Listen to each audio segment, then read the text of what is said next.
저는 오늘 본문의 27절 말씀이 참 좋습니다.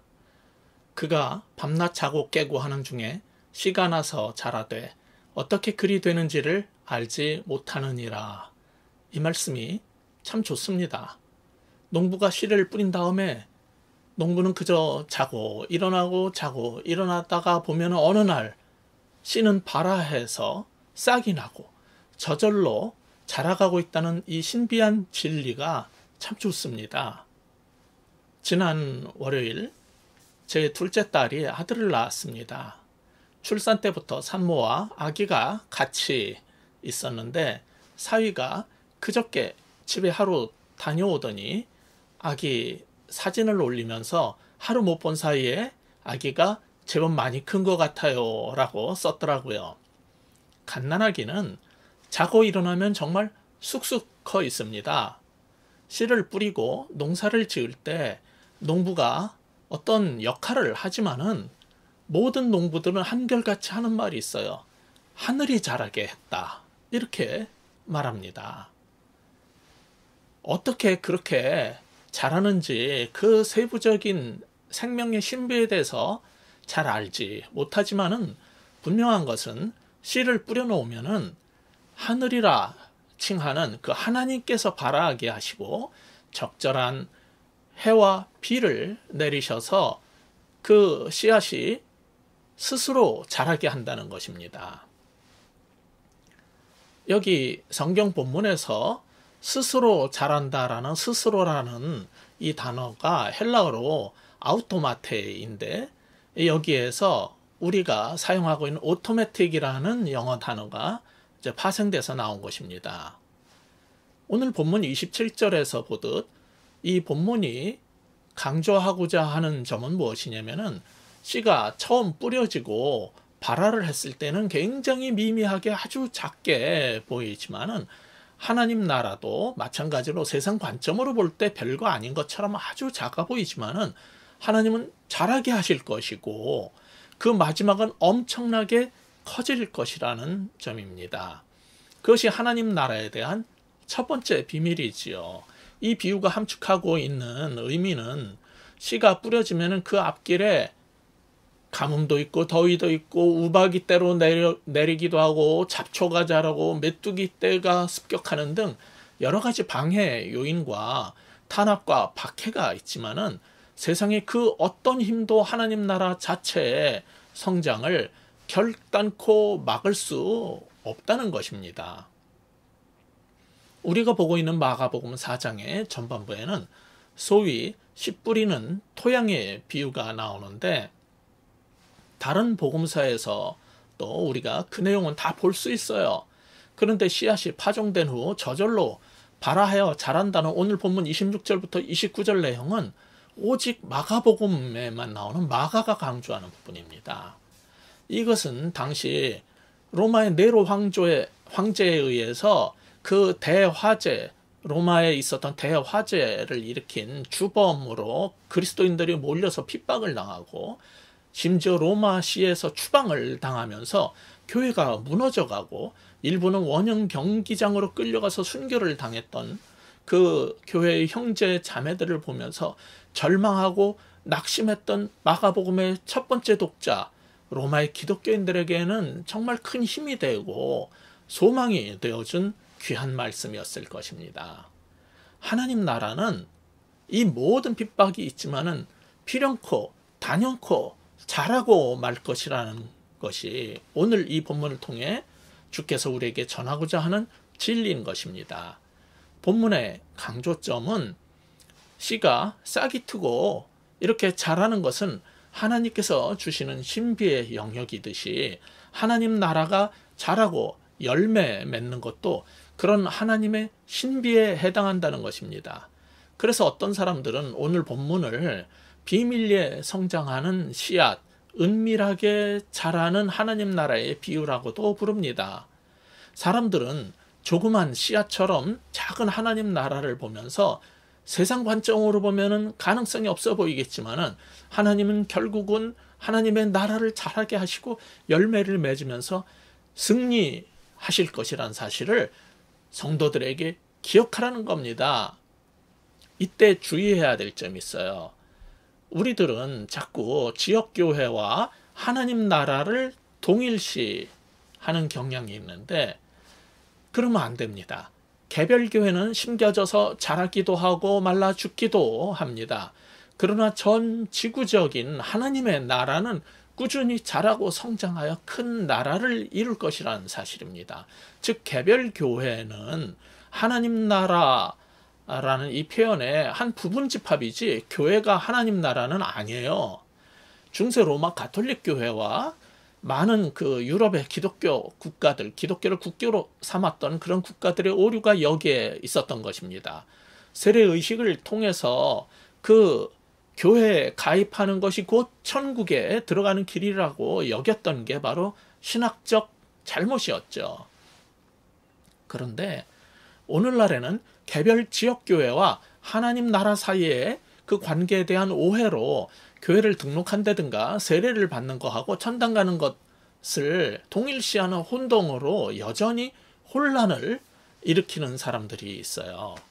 우리 한국 사람들이 좋아하는 천국이라는 단어가 있죠. 천국이라는 말은 사실 마가복음 오늘 본문에서 말하는 하나님 나라를 칭하는 원래 그것을 의미하는 건데 하나님이란 거룩한 이름을 함부로 말하기 불편해했던 유대인들을 위해서 마태복음은 The Kingdom of God에서 그 뭐 하나님 여호와 이 단어를 빼버리고 하늘 Kingdom of Heaven 하늘 나라라고 불렀던 거예요. 그 하늘 나라를 한자어로 쓴 게 천국인 것입니다. 그러니까 예수님의 가르침에 따른 복음의 본래 핵심은 하나님 나라에 관한 거예요. 근데 우리나라에서 또 천국이라는 단어 대신 많이 쓰인 말 중에 하나가 천당이라는 말이 있어요. 이것은 토속 불교에서 원래 불교에서 말하는 극락이 있는데 그거의 장소적 개념하고 죄인들이 심판받고 영벌에 처해지는 지옥하고 대비하는 것을 말하는 용어이고 성경이 말하는 것은 하나님 나라에 들어간다. 하나님의 거룩한 백성이 된다는 게 원래의 개념입니다. 그러면은 천국의 본래 말인 이 하나님 나라는 무엇을 의미하는 걸까요? 그것은 지상이나 구름 위의 국경과 영토를 가진 어떤 공간이라는 의미보다는 하나님의 통치가 임하는 모든 영역을 말합니다. 물론 요한계시록을 보면은 새하늘과 새 땅이라고 표현된 완성된 하나님 나라는 우리가 죽어서 영혼만 가는 곳이 아니라 영혼만 머무는 곳이 아니라 물리적인 곳이에요. 이 땅에 세워질 물리적인 것이지만은 오늘 복음서에서 우리가 예수님께로부터 배운 것처럼 이 땅에 이루어지기를 기도하는 것은 하나님의 다스림이 머무는 하나님 나라라는 개념입니다. 그래서 오늘 본문의 비유는 농부가 씨를 뿌리면 사람들이 모르는 사이에 그 씨앗이 발화를 하고 자라서 훗날 큰 나무가 되고 말 거라는 점을 가르치려는 거예요. 즉 개별교회는 세워지고 자라다가 소멸되기도 하는 것이 일상사이지만은 온 세상에 임한 하나님 나라는 사람들이 모르는 사이에 주께서 자라게 하셔서 확장된다는 겁니다. 커진다는 겁니다. 여기에 하나님 나라의 신비와 경의가 있는 거예요. 그것이 이 비유를 통해서 주님께서 제자들에게 가르치시고자 했던 첫 번째 비밀입니다. 따라서 오늘 본문의 첫 번째 교훈은 이것입니다. 하나님 나라는 우리가 모르는 사이에 완성될 것을 믿으라는 겁니다. 하나님 나라는 우리가 모르는 사이에 완성될 것을 믿으시기 바랍니다. 자, 그 다음으로 우리 30절부터 31절까지 한 목소리로 같이 읽어보겠습니다. 시작.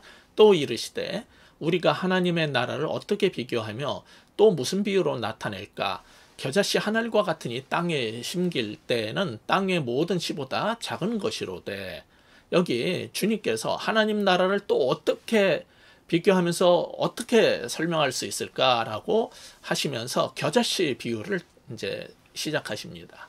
여기서 겨자씨가 작다고 할 때 그 작다라는 헬라어 단어가 미크로테론이라는 단어예요. 제가 헬라어나 영어나 히브리어나 이런 걸 설교 중에 가능하면 안 쓰려고 하지만은 우리가 다 아는 쉬운 단어들이 이게 어디서 온가를 좀 재미있게 여러분이 상식적으로 아셔도 좋겠다 하는 그런 몇 개의 단어, 또는 아주 특별히 본문이 원래 말하는 게 뭔지를 설명하기 위해서 이제 가끔 가다가는 몇 개의 단어를 쓰겠습니다. 여기서 작다는 단어가 헬라어로 미크로테론이라고 그랬어요. 여기에서 영어에 어떤 단어가 나왔겠어요?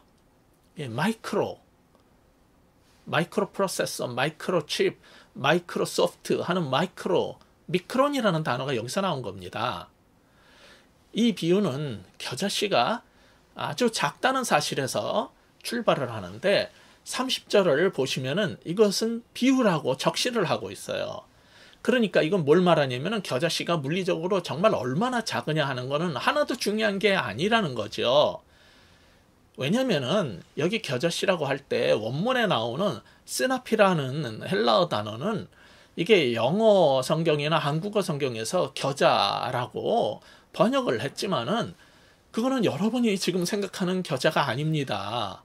그러니까 이스라엘 성지 순례 가신 분들이 가끔 가다가 저한테 선물을 가지고 온 게 뭐냐면은 예수님 당시에 있지도 않았던 까만 담배씨를 거기서 장사꾼들이 겨자씨라고 속여서 파는데 그거를 이렇게 조그만 비닐봉지에 담은 거를 갖고 와가지고 선물을 주는 거예요. 이스라엘 갔는데 겨자씨 이렇게 사왔다고. 정말 작지요? 그래요. 아니에요. 그거는 담배씨였어요. 그건 겨자씨가 아닙니다. 담배는 예수님 당시에 있지도 않던 거예요. 근데 하도 한국 그 성지순례 간 사람들이 작은 겨자씨를 찾으니까 그거를 파는 거죠. 여기서 중요한 거는 겨자씨의 실제 크기가 어떠하냐, 과연 그 씨가 식물학적으로 정말 가장 작은 씨냐 아니냐가 아닙니다. 식물학자들은 여기 겨자씨로 지금 현대 성경에 번역되는 스나피가 배춧가의 십자화라고 부르는 거예요. 유채꽃 같이 생긴 거예요. 노란 꽃이 피는. 그 씨는 여러분이 아는 좁쌀 정도 크기예요. 그러니까 어떤 사람들은 여기 성경이 말하는 겨자씨보다 오히려 난초씨가 더 작다라고 하지만은 그렇다고 해서 하나님 말씀 오늘 비유에 주님의 교훈이 오류가 있는 것은 아닙니다. 이건 비유라고 예를 들어서 설명하는 거라고 했잖아요. 이 상황은 2000년 전 중동 상황에서 그들이 자주 볼 수 있었던 작은 씨 중에 하나인 스나피를 들어서 한 비유고, 그것을 미국이나 한국식으로 번역했을 때 그냥 겨자씨라고 번역해 놓은 겁니다. 우리가 잘 아는 걸로 말하기 위해서. 마찬가지로 여기 이 겨자씨에서 자라나온 가지가 얼마나 커질 수 있고 정말 공중을 나는 그 새들이 그 가지 속에서 쉴 만큼 큰 나무가 될 수 있냐고 따지는 사람들은 이게 마치 뭐랑 같으냐면요, 성경을 우주 기원론이나 천문학 책으로 또는 발생학이라든지 지질학 책으로 여기는 사람만큼 어리석은, 복음서를 식물학 도감으로 여기는 사람들입니다. 여기 본문을 보시면 30절, 33절에서 비유로 빗대어 말하는 거라고 성경은 설정을 분명히 밝히고 있잖아요. 그러니까 오늘날 예수님이 한국에 와서 말씀하신다면은 조그만 도토리가 떨어져서 커다란 떡갈나무가 되듯이 뭐 이렇게 하실 수도 있고, 아프리카나 호주 상황이라면 씨앗이 떨어져서 자라가지고 엄청난 크기의 바오밥 나무가 된다든지 뭐 이런 식으로 묘사하실 수도 있겠죠. 중요한 거는 작은 씨앗이 다 자란 나무하고 이렇게 큰 대조를 이룬다는 게 포인트예요. 그러니까 비유는 비유로 여러분이 이해를 하셔야 되는 거예요. 그러니까 2000년 전 중동 배경과 상황 속에서 그들이 잘 아는 겨자씨처럼 또는 스나피 씨앗처럼 그 십자와 씨앗처럼 미미하게 조그만 데서 시작한 하나님 나라가 다 자라면 큰 나무처럼 완성된다는 대조를 보여주려는 예수님의 강조점을 그 당시 배경 속에서 이해하시면 되는 겁니다. 그러면은 사람들이 알지 못하는 사이에 하나님 나라가 이렇게 자라고 커져서 완성되면은 어떤 일이 일어날까요? 그에 대해 구약에서 선지자 에스겔은 17장 23절에서 이렇게 예언했습니다. 이스라엘 높은 산에 심으리니 그 가지가 무성하고 열매를 맺어서 아름다운 백향목이 될 것이요 각종 새가 그 아래에 깃들이며 그 가지 그늘에 살리라. 이렇게 예언을 한 적이 있어요.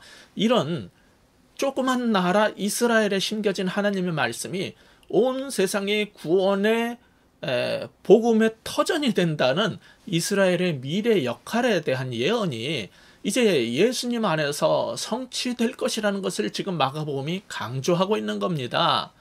그래서 32절처럼 이렇게 말한 거예요. 같이 읽겠습니다. 32절.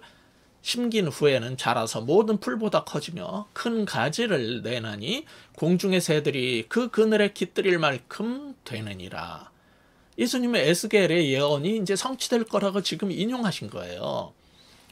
그러니까 당시 세상에서 가장 작은 씨로 알려져 있던 세나피 씨가 심겨져서 발화를 하자 사람들이 눈치채지 못하는 사이에 자라서 큰 가지를 내고 공중의 새들, 즉 온 세상 사람들이 와서 그 그늘에 깃들여 모든 족속의 사람들이 하나님 나라에서 구원을 받고 안식하게 된다는 거지요. 이 비전이 바로 예수님의 복음이요. 이것이 하나님 나라의 비밀인 것입니다.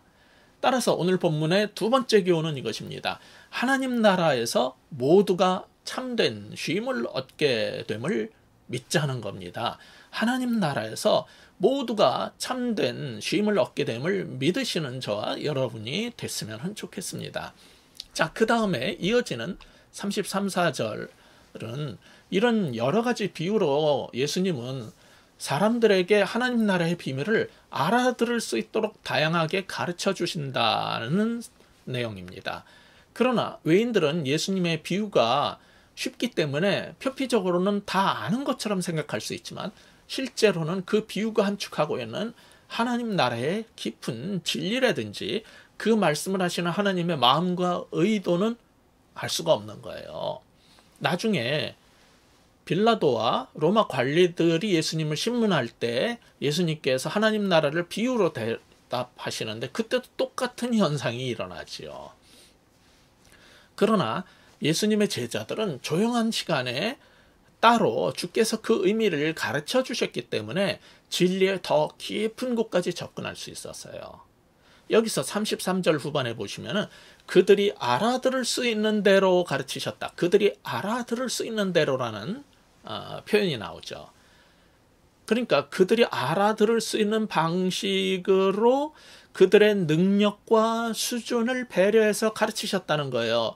그러니까 예수님으로부터 저자 직강으로 그 비유의 해설을 듣던 제자라 할지라도 하나님의 비밀을 그들이 알아들을 수 있는 만큼 알아들은 거지 다 알아들은 게 아니에요. 심지어 베드로도 마찬가지였어요.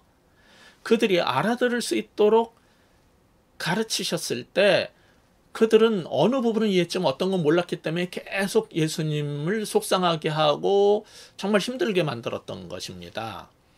그러나 주님은 자신을 따른 제자들에게는 많은 사람들이 있을 때 비유로 모든 사람들한테 하나님 나라의 비밀을 열어서 보여주시지만은 제자들에게는 따로 그 비밀의 깊은 내용까지 더 가르치시기 위해서 최선을 다하셨다는 것이고 이걸 통해서 우리는 제자들이 우리와 달리 모든 걸 다 알았다라고 가정을 할 수는 없는 거예요. 그렇지만 분명한 것은 무엇입니까? 하나님 나라의 비밀이란 것은 감추기 위해서 비유로 말한 게 아니라 알리기 위해서 쉽게 설명한 것이란 말이에요. 미약하게 시작된 하나님 나라는 결국 성장해서 열매를 맺을 것이라는 확신을 가지고 그와 동시에 한 가지 더 가르치고자 한 게 있어요. 추수때가 올 것을 알고 대비해야 된다는 게 중요한 마지막 메시지인 것입니다. 이처럼 모두에게 열려있고 드러난 하나님 나라의 그 더 깊은 비밀을 예수님께서 우리에게 깨닫게 해주실 때 우리는 그 진리를 수수께끼처럼 여기지 말고 마음을 열고 들을 게 있는 자는 들으면서 헤아려 듣고 주의해야 된다는 것입니다. 다시 28절로 돌아가 보시면은 하나님 나라의 성장 과정을 다루고 있어요. 이 마가복음에만 나오는 내용이죠. 처음에 발아, 즉 싹이 트고 그 다음에는 줄기 혹은 이삭으로 자라게 된다는 거죠. 그 다음에는 그 이삭마다 충실한 곡식이 열린다고 하는데, 여러분이 주목하셔야 될 것은 그 중간 과정이 얼마나 오래 걸리는지, 추수는 몇 년, 몇 월, 며칠에 할 수 있는지 이런 거에 대해서는 전혀 언급하지 않으신다는 점이에요. 왜냐하면 이런 것은 하나님의 영역에 속한 것이고 우리 인간에게 알려줄 사항이 아니기 때문입니다. 그 대신 열매가 익으면은, 즉 주께서 원하신 만큼 하나님 나라가 성숙하면, 자라면은 어떤 일이 벌어질지를 가르쳐 주십니다. 아까 오늘 본문의 두 번째 교훈이 모든 민족이 어떻게들 참되고 영원한 안식과 구원이 이 하나님 나라에 달려있다는 내용이었다면, 그 축복에 동반되는 또 다른 이면이 있습니다. 그것이 29절이에요. 우리 같이 29절 읽어보시겠습니다. 시작. 열매가 익으면 곧 낫을 대나니 이는 추수 때가 이르렀음이라. 열매가 익으면, 즉 하나님 나라가 완성되면, 곧이라는 단어를 반복해서 씁니다. 마가는 곧, 즉 금방 추수가 일어날 것이라는 사실을 알라는 겁니다. 이게 본문의 또 다른 강조점이요, 주님께서 가르치시려는 핵심적 사항입니다. 그런데 여전히 재림과 종말과 추수 날짜에만 매달려 사는 사람들이 있지 않습니까? 하나님의 영역을 침범하려고 들지 마시고, 하나님 나라의 완성, 즉 주님께서 계획하신 열매 맺는 때는 어떤 특징을 보이는지 그 징조에 주목하시기 바랍니다. 그 상황이 오면은 오래 걸리지 않아서 곧 추수가 시작될 거라고 성경이 가르치기 때문입니다. 여기서 29절에서 그때 낫을 댄다라고 했는데, 그 구절을 직역하면 낫을 보낸다예요. 원래 의미는. 여기 보낸다는 단어가 헬라어로 아포스텔레이라는 단어를 썼는데, 우리가 잘 아는 보냄을 받은 주의 종을 우리가 사도라고 부르죠. 그 사도를 영어로 뭐라 그래요? 어퍼슬이라고 그럽니다. 그 어퍼슬이 바로 여기 이 단어에서, 아포스텔레이라는 이 보낸다라는 단어에서 나온 거예요. 그러니까 추수를 위해서 낫이 보내지는데, 우리는 성경 전체를 다 읽어보면 마지막 날에 누가 와서 낫을 대고 곡식을 거두는지 알 수 있어요. 어떤 비유에서는 이것을 알곡과 가라지를 가르는 최후의 심판으로 설명을 하는데, 성경을 여러분이 끝까지 읽어보시면은 예수님이 바로 성부 하나님께서 보내신 최후의 심판자라는 걸 알 수 있어요. 그런데 재밌는 것은 29절에서 추수 때가 이르러 낫을 댈 것이라면서, 이 추수 때를 언제라고 그러냐면 열매가 다 익은 때라고 그럽니다. 이때 열매가 익으면이라는 구절도 원문을 문자적으로 번역하면 열매가 허락하면이에요. 즉 추수가 일어나도록 열매가 다 준비된 상태, 열매가 무르익은 상태는 추수 곧 심판을 이끌어온다는 것을 암시하는 겁니다. 그런데 성경은 주님이 심판주를 재림하시기 전에 반드시 일어나야 할 일들을 몇 가지 언급하고 있어요. 예를 들자면 우선 인자는 자신에게 주어진 잔을 마셔야 한다는 말씀도 있고, 인자가 예루살렘에서 고난을 받고 죽임을 당하고 사흘 만에 살아나야 된다는 것도 강조를 하고 있고요.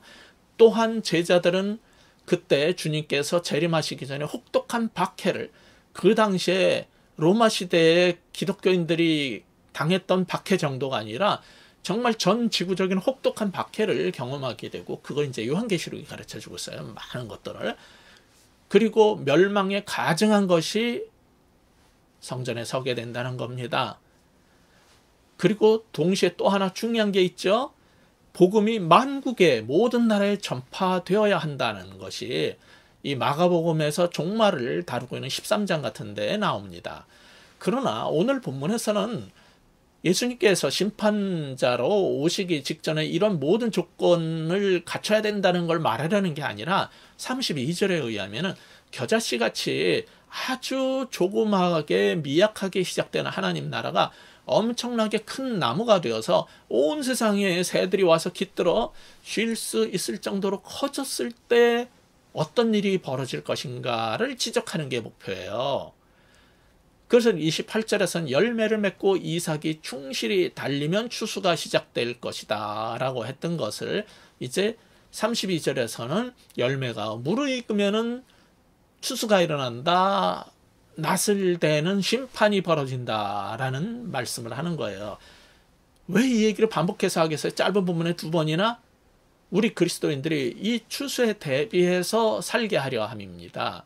따라서 오늘 본문의 마지막 교훈은, 세 번째 마지막 교훈은 이겁니다. 하느님 나라가 완성되면 추수의 날이 올 것을 믿고 대비하라는 거예요. 하느님 나라가 완성되면은 추수의 날이 올 것이라는 사실을 믿고 그에 대비하면서 사시는 저와 여러분이 됐으면 좋겠습니다. 하나님 나라가 이렇게 성장해서 열매를 맺으면 추수가 시작되는데, 그때 최후의 심판은 무엇을 기준으로 해서 이루어질까요? 성경 66권 하나님 말씀이 기준이 될 것입니다. 물론 기독교인들은 각기 자신의 생각이 있고, 나는 이런 가르침이 좋고 나는 이런 식으로 하는 설교가 싫고 이래가지고 설교를 듣고 좋아요 싫어요라고 나름대로 심판을 내립니다. 그러나 중요한 것은 여러분의 생각과 판단이 기준이 아니라 성경의 가르침이 원래 무엇을 의미하느냐 하는 것입니다. 제 유튜브 설교에 와가지고 싫어요를 누르는 사람들이 한 명이 있어요, 사실.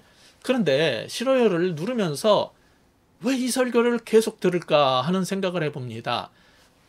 악감정을 품고 악의를 품고 이 설교가 싫어요라고 계속 눌러대서 남들이 못 듣게 하고 싶은 그런 악한 마음을 가진 경우도 있겠지만, 어쩌면은 여전히 내 설교를 통해서 뭔가 다른 설교자에게서 없는 성경에 대한 뭔가를 배울 게 있기 때문에 들을 거예요. 그러다가 자신의 생각, 자신이 세상을 사는 방식, 자신이 정치와 경제와 나라와 세상에 대한 판단하는 것하고 그 설교에서의 적용이 다르면 그거는 못 받아들이겠다 해서 싫어요를 누르는 걸 겁니다. 이렇게 설교자의 머리 꼭대기에 앉아서 그 설교를 판단하고 있는 교만한 사람은 당신 마음에 드는 소리만 찾아 들으면 되지 왜 여기 와가지고 그런 태도를 반복하면서 완악함을 쌓고 있는지 모르겠어요. 저는 한평생 성경이 말하는 바를 성도들에게 제대로 강야해 드리기 위해서 평생 최선을 다하며 연구를 하고 설교 준비를 하고 했지, 이 설교 시간을 이용해서 저의 개인적 주장과 판단을 설파한 적이 없습니다.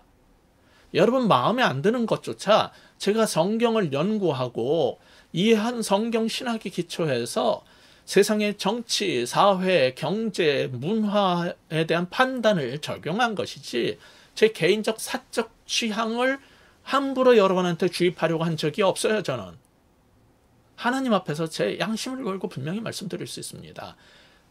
저도 인간인지라 하고 싶은 얘기가 있지만 본문이 그걸 다루지 않으면 저는 말하지 않았어요. 본문이 어떤 내용을 다룰 때 적용으로 그 얘기를 한 적은 있어요. 저는 어떤 목사들처럼 신앙 따로, 종교적 교훈 따로, 그리고 사회, 정치, 경제, 문화는 개인적인 사적 그 성향에 따라 따로 말하는 사람이 아닙니다. 혹시 당신과 정치, 사회, 문화적 생각이 다를 수 있어요. 그러나 그때 왜 이 본문을 다루면서 목사가 그런 판단을 하고 그런 적용을 했는지 마음을 열고 주의해서 듣고 성경 어디에서 그런 판단이 나오고 그런 가르침이 나오게 되는지를 배워야지, 자기 생각과 다르다고 설교 전체를 싫다고 심판하면 안 되는 겁니다. 그런 사람들은 더 이상 여기 와서 그러지 마시고 마음에 드는 거 들으시면 되는 겁니다.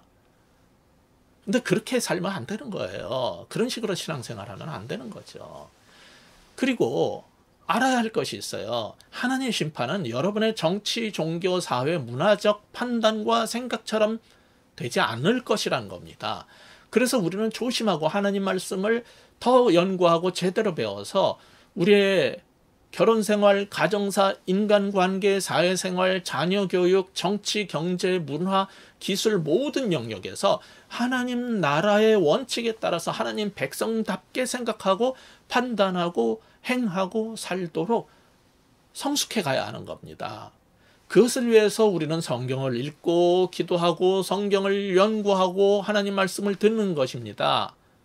이때 목사는 삶의 모든 영역에서 그런 하나님 나라의 기준을 가르쳐 드리기 위해서, 제시하기 위해서 존재하는 것이지, 이런 우리의 이 땅에서 삶의 영역하고 관계없이 그저 내 죄 용서받고 천국 가는 교리만 가르치는 종교 장사꾼으로 보내진 사람들이 아니에요. 그건 잘못된 생각이고 잘못된 목회관입니다.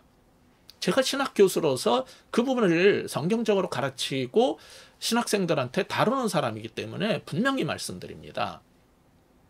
성경은 하나님의 의에 따라서 살라고 의로운 삶을 요구를 하고 있고, 하나님의 백성이라면 동시에 가난한 자와 나그네와 고아와 약자에 대한 배려와 사랑과 낮아짐을 가르치지, 세상 권력과 물질에 대한 탐욕으로 가득하고 상대에 대한 증오와 보복으로 가득한 그런 죄인들은 하나님 나라에 들어갈 수 없다라고 가르치고 있기 때문입니다.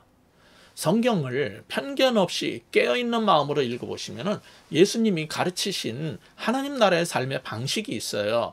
근데 대제사장이나 서기관 같은 종교인들, 그리고 이스라엘의 전통사회의 기득권자들은 그게 너무너무 싫었어요. 심지어 종교적으로 경건 생활에 열심히 했던 바리새인들은 예수님의 가르침이 신선하고 좋았지만은, 그래서 때로 따르기도 했지만은 자신들의 잘못된 신앙생활에 대해서 지적을 하고 다른 방식의 삶을 제시했기 때문에 주님을 오늘날의 표현으로 하면 진보적 좌파로 여겨서 그를 없애고 죽이고 싶어 했던 것입니다. 그래서 예수님을 모함하고 비방을 하고 정치, 종교, 사회 권력층을 이용해서 십자가에 못 박아 죽여버렸어요. 그래서 당시에 검찰과 사법부 판단에 의해서 십자가 처형을 당한 겁니다. 그럼에도 불구하고 결국 하나님 나라는 온 유대 땅을 넘어서 사마리아 땅끝까지 이르러 오늘의 여기까지 이르게 된 겁니다.